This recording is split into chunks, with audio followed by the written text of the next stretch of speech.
Just be happy. Why not? Just be happy. Don't stop. Ladies and gentlemen, it is that time once again for the Happy Show. And I am called Happy. And you too can be our guest on our show too. So give us a call at 415-573-5549. That's 415-573-5549. And tell us what happiness means to you.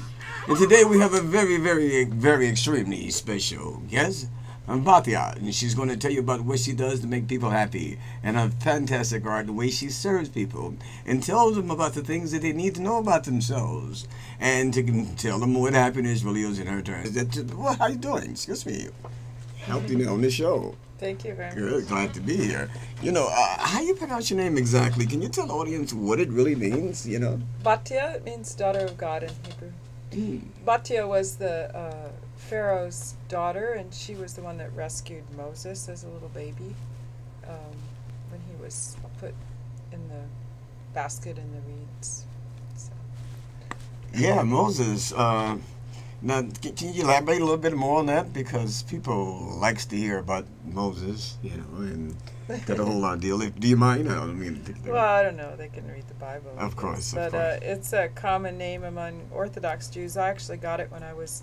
My given name was Betty, B-E-T-T-Y, but I was working on a kibbutz in Israel when I was 18, and they kind of made me have a Hebrew name by just taking the B-T-Y, the letters of my name, and putting Hebrew vowels under it, and I got the name Batya.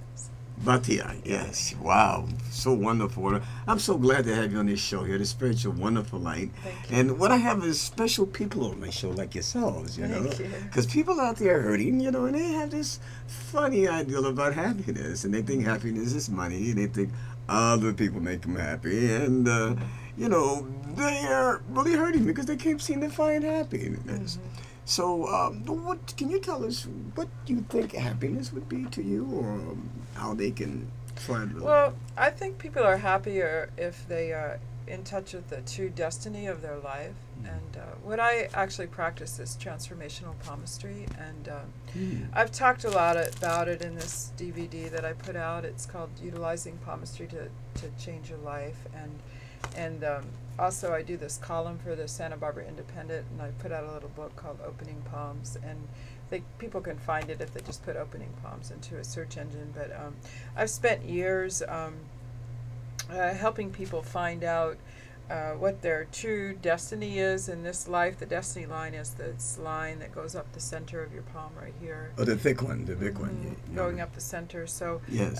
Normally, are you familiar very much with Hindu cosmology or anything? Well, not as much as you, but can you inform me a little bit on this? Well, I also do Vedic astrology, but there's the idea that there's the Nakashtra, which is the guiding light of the soul that takes you from one incarnation to another.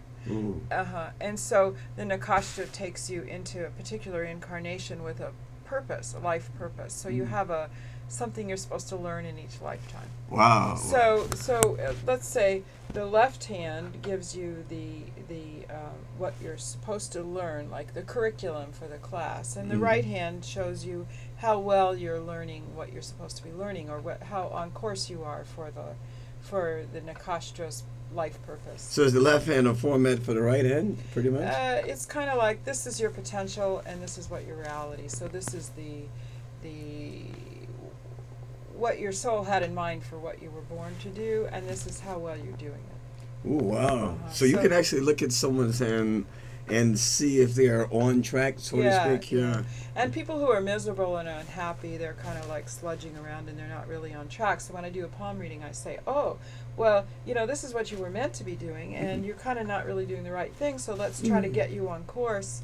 And I've also trained as a spiritualist medium, so sometimes I get images that are not directly indicated just in the lines, and I do an intuitive reading, and I sort of say, well, I see you going off in a red truck to the north, and the person goes, well, yeah, I've been thinking of, this is in Argentina, in Buenos Aires, I've been thinking of like going up to Cordoba and, you know, living with my son, and I go, well, that's definitely what you should be doing, because I see a little red truck going up there. So I kind of help people get happier by getting in touch with their true life course. Wonderful. You know, I'm hearing this. You wear more than one hat here. mean, I have a lot this of is hands. amazing. I mean, this is incredible. And you do the tarot card readings. You do palms, and you're I call it sensitive intuitive. You're a medium, so to speak. Yeah, well, you know, I started off probably reading tarot cards for myself in the early 80s, and the first time I had a booth was at the Michigan Women's Music Festival, and I actually had a booth to sell my own art and my own poetry books. But people knew that I did readings, and so I started doing readings for other people. And what people really like to have is a story of their own life. You know, they like my poetry, but if I tell people poetry about themselves, they'll pay money for it. So I went in the direction of wow, yeah. that's interesting. Very creative too. Yeah. On the spot too, right? Yeah. From the energy to the. Yeah. So when you do a reading, you do a blessing, and you lay out the cards, and each card is like a poem, and you interpret the image of the poem that comes in the cards, and then you do a fiction, you connect each poetic image and tell the whole story of what's happening in the person's life. And you do a blessing, and you call in the spirits, and so you have the help of the energy of the spirits from the other side that come in and help. So it's kind of like a collective unconscious, and you work with archetypal images and so forth. Well, this is a special thing that you do here. You're not just reading, you are actually incorporating it into a format that they can really understand it and relate to it. Yes. It's very clearly. The goal is definitely to help the person understand. That's how I work as a reader. I don't like to mystify and say like, well, I'm the doctor, I'm treating you, you just shut up and I package and I treat you. That's not healing. That doesn't help the person. That makes the person unhappy. What makes the person happy is if they can uplift themselves and participate in the healing, so that it's I'm healing, you are healing, we are all healing together, rather than I just act on you. We're healing ourselves, right? You're basically. You know, and I just want to emphasize this, because a lot of spiritualist mediums, a lot of channelers, they get people around them sort of like a cult, and everybody follows the leader, and followers get disempowered. Of course. And that doesn't make me happy as a reader, and I don't think it really makes the followers happy. Oh no, either. unless they love following, of course. Well, that's just my bias. Yeah, you know, before I continue, I remember once, I know a lot of people know me, and I, you know, you come on the H.A.P.I Show, they see the H.A.P.I Show. It's been over about 3 years now. But anyway, this she says, you know, you're like the doctor that don't prescribe the medicine. Yeah. She says you're like the teacher that doesn't lead me, and I wanted to say well, the doctor that doesn't describe the medicine, right. You know, or the teacher that doesn't really force an ideal, you know. Exactly. And I thought about it, and I didn't answer the question, but as I'm speaking to you, and I'm really understanding what my method of appreciation is for a person to find it for themselves. Exactly. It's the most effective. And when I heard you say that, and I it gave me confirmation of why she said, because my delivery, I mean, I've tried everything under the sun. She fought it, and so for everything positive was negative. So the best thing to do is to let a person hear themselves, or to find it for themselves. Exactly. Self-motivation and self-discovery is though. Yeah, I'm also a teacher. I'm basically an online instructor now. I teach at a couple different universities, and I've spent years face-to-face in the trenches in classes too. And I always do this student-centered type teaching, where the student proposes the idea, and they know what they're going to do, and I make suggestions to the student, because the student has to be invested in what they're learning. Exactly. And it's the same with the healing. So in a tarot reading or a palm reading, you know, so I say, well, you know, like for example, if this line is very separated from this line, it could be in a number. Can you hold it up for the camera a little bit there? Yeah. Well, let me look at your hand too. Okay.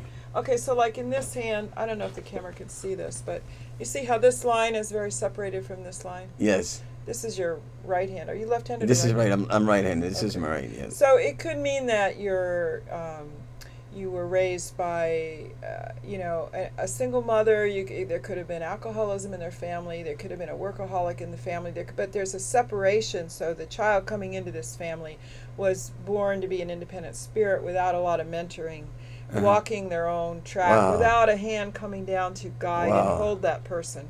Wow. But I don't come out and say, you were raised by an alcoholic. You Right, I understand. I ask the questions. Of course. You know, like That what helps was your lead the childhood direction, like? yes. Yeah. So by this time, the person is invested in because they're providing the information. Yes. You know, but sometimes people come and they go, I'm not going to tell you anything Right. because you're supposed to No, figure it all out. exactly, yeah. If you're any good as a psychic, you're going to know everything. Yes, yes. You know, you've got to provide everything. And Mm. so it's more like I work more in a collective consciousness way. You know, you're part. We're all one. Yes. And what happens is the veil comes down. Yes. And we're all looking at the placemat together. It's like you're part of this petal and I'm part of this petal, and we're looking at the center together, and Right.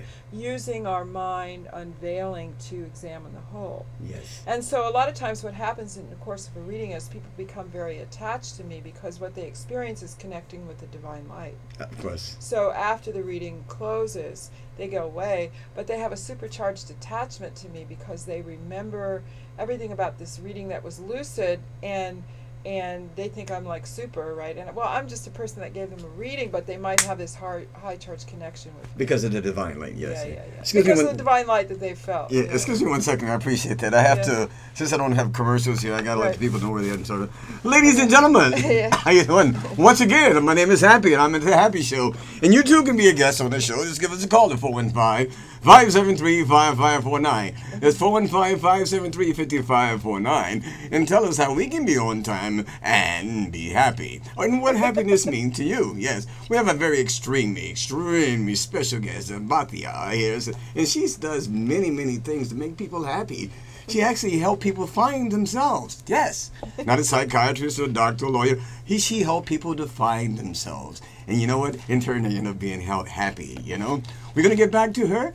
I know you see her contact number on the screen and everything else and so forth and so on, but she's going to tell you exactly how she can contact you and make you happy, or how you can find out to make yourself happy. In turn, you will make someone else happy, and you really would be happy. All right? So sit back, relax, and enjoy yourself. Here she is. Yes, we're back again. So one of the things I do in terms of helping people make themselves happy is that sometimes there's discrepancies between the left hand, which is the potential if the person is right-handed, and the right hand. And so I'll say, like, well, I see that your heart line doesn't reach the Jupiter mound, which you want it to do if you want success in relationships. So I encourage the person to make a painting or a Xerox, and then make their line in their favorite color all the way to the right, to the Jupiter mound here, and then to meditate on that so that they can actually transform their lines.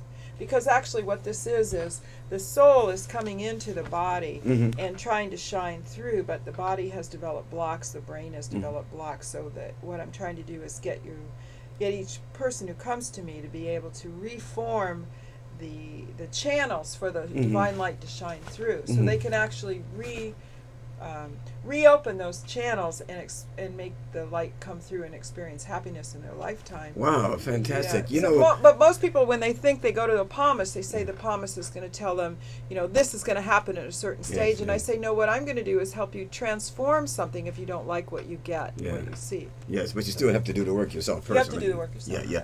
You know, it's really interesting. I have something that happened to me. Maybe you can explain it to me.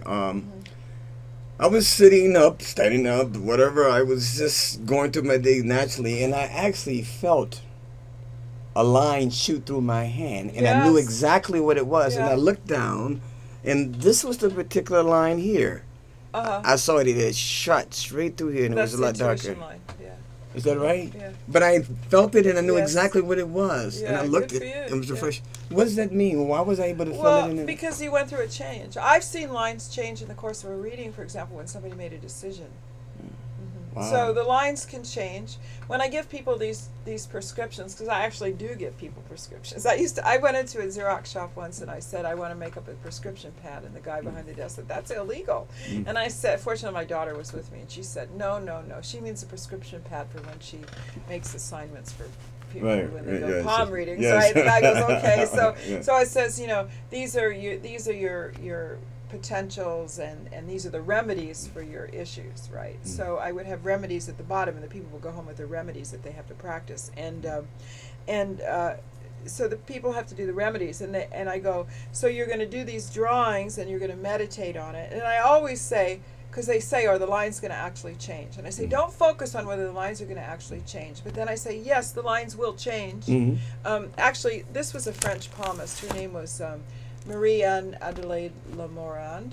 And she practiced in the French courts in the 19th century. And in the 19th century in France, she kept very specific carbon files of people that came to see her like every 2 weeks. And then she would see if the person's lines had changed, and then she would give them another thing, and they would go out and come back. And so it used to be a very high science in France. And so people have known in other ages and in other cultures that you could follow the lines changing on the hands. We've lost touch with that. Yes. Just like we had the witch burnings and we buried all Well, that. let me ask you about that now that you mentioned that too.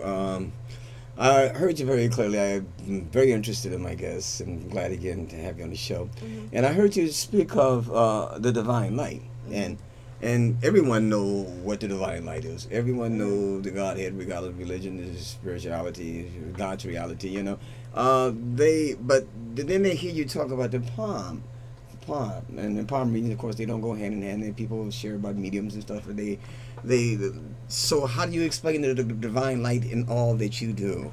Well, the first time I saw light coming through the palms was actually when I was painting portraits of people's faces in a mental hospital. And I was painting their energetic color faces, you know. And then I saw light coming out of their hands, so I started doing portraits of hands. And I knew nothing about palmistry. But I knew that I was painting colored light and coming out of hands, and I think I knew nothing about divine light either, but all I knew was I was madly painting portraits of hands. And I just put the knowledge away.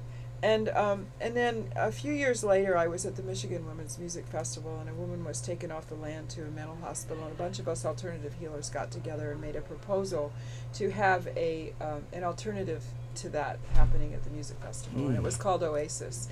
And in the process of setting up Oasis, some woman came up to me and said she wanted to read my palms, and I said, oh yeah, I thought she was just coming on me or something. But she read my palms, and it was accurate, and I was very, very surprised. And again, I just put it away and didn't think very much about it. But meanwhile, I had developed as a tarot card reader, and I was in Mexico on Isla Mujeres, and I was making a living supporting myself reading cards. And if someone were to contact you, how can they contact you? Oh, my email is up there. I know it's up there, but can you say it also? Oh, it's BATYAWEIN@AOL.com. And my cell phone number is 216-233-0567. And actually, if you go to Opening Palms, it's the Santa Barbara Independent column that you can click on me through the Independent. And the jewelryofthegoddess.info is a web page, and it explains all about my palmistry readings too. And but anyway, yeah, she talks so modestly, ladies and gentlemen. She just throws it out there, and she's doing a great service to make people happy, you know. And I guess being humble and modest is part of the gift of giving. Oh, you know? yeah. But when I was working in Mexico, the locals there on the island on Isla Mujeres felt that if I could read cards, I should be able to read palms. And so I went back to Tepoztlan and got basically initiated into a palm reading order. And somebody who was a Roma, he took my palm like this and he said, everything you need to know about palmistry is already within you.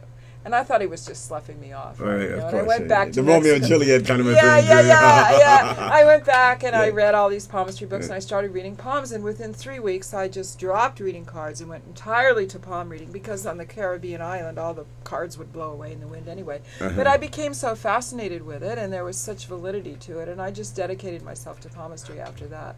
But there's a science to it. When I started working for the Santa Barbara Independent doing a newspaper column, I started a lot more of the research, and there's thousands of years behind this. It originally started in India, and then it came Wait a to minute, the before West. we go, I'm going to ask you a question. I just have to talk to the guests real quick. This is no commercial state. Ladies and gentlemen, once again, my name is Happy, and we are the Happy Show. You hear people laughing in the background. Sometimes my dog will be laughing too, because then you know the right place at the right time, the right people doing the right thing. They are actually channeling their energies to make someone else happy so they can be happy. Yes, so give us a call, 415-573-5549. That's 415-573-5549, and tell us what it means to be happy and what happiness means to you. For those who tuning in for the first time or who took a break and came back and missed the part, we have a very extremely special guest today, Batya, and she has the special gift of making people happy and making happiness a part of their being. So sit back, relax, and enjoy yourself and tell us what it means to be happy. Hey, we're back again. Yes. So now, you went to India recently, I understand. India. Right, yeah. And I heard so many things about India. They say it was a spiritual place. People gather. You can be in one mansion, and I think we got about like 3 minutes left. Oh, that's all. Yeah. So, but what's the most rewarding thing you found in India for you?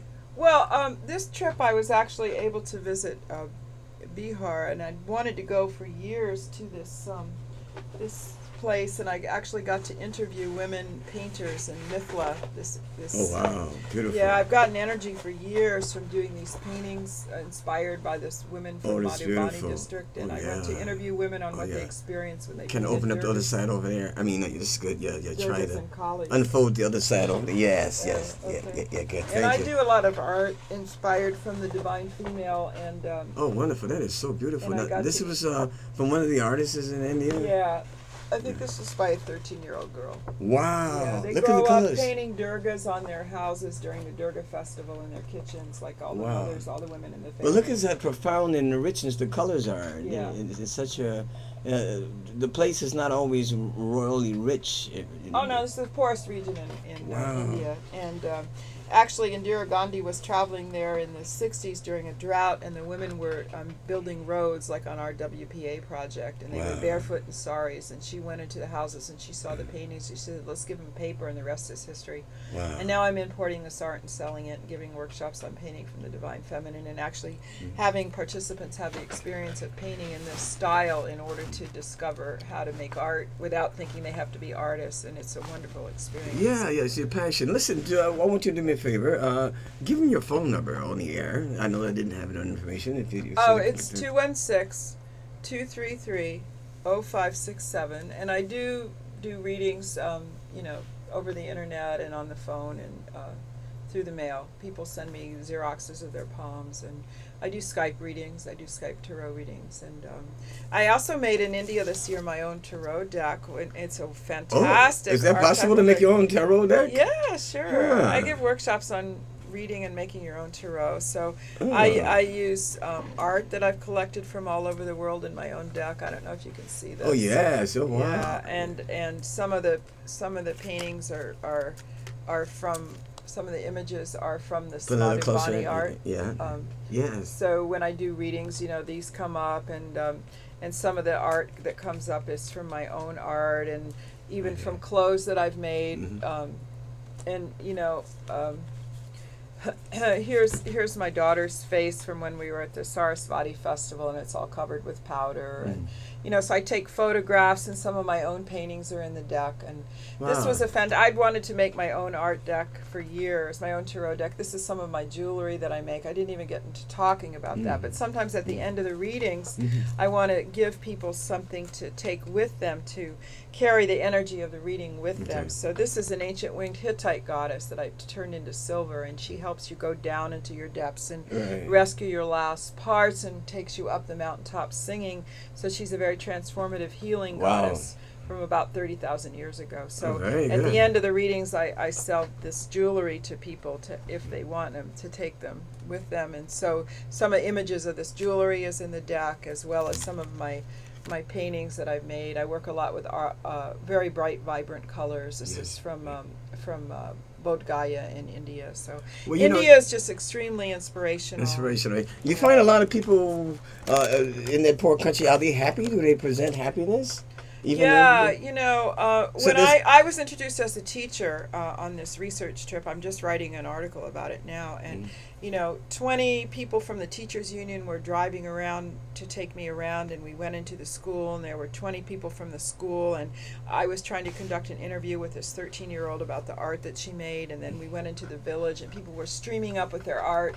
And Asha Devi is a very famous artist from there, and they were saying, "I'm Asha Devi's niece. I'm Asha Devi's uncle. I'm Asha," and everyone was coming to sell me their art. I came home so broke from the trip, but my heart was so enriched, and it was just just all these people are making this beautiful, vibrant art, Yes. and they're living in, you know, what we would call poverty. Yes, and they were happy, and you made them happy. They were happy, Yes, and they you were happy. overjoyed to see me and Yes. to talk about their art. Yes, yes. And then every time I sell a piece of this art, which I'm Yeah. going to do at the National Women's Studies Association this weekend in the Oakland Let them know real quick convention. on the air. Look in the camera. Let them know about Oh this yeah, weekend. the That's National Women's important. Studies Association is this weekend in the Oakland Convention Center, November 8th through 11th. So probably while you're watching this, you could pop down and buy some of this beautiful art that I just showed you at the booth and hear me talk in person about my research trip to India where I've interviewed women artists this year. Well, ladies and gentlemen, I'm sorry. That's it. I hate to let you know I got to go. That's all, y'all. That's it. We got to quit, you know.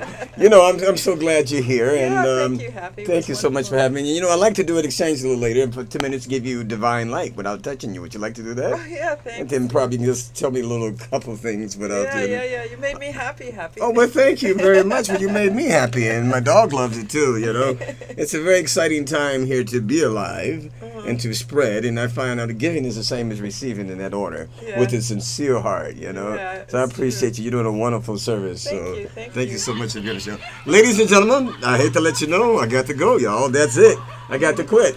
You know, give us a call at 415-573-5549 and tell us what it means to be happy or what happiness means to you. Okay? Now, the best way to be happy is to make somebody else happy and see how you feel. Okay? Thank you, everyone. Be happy, don't stop.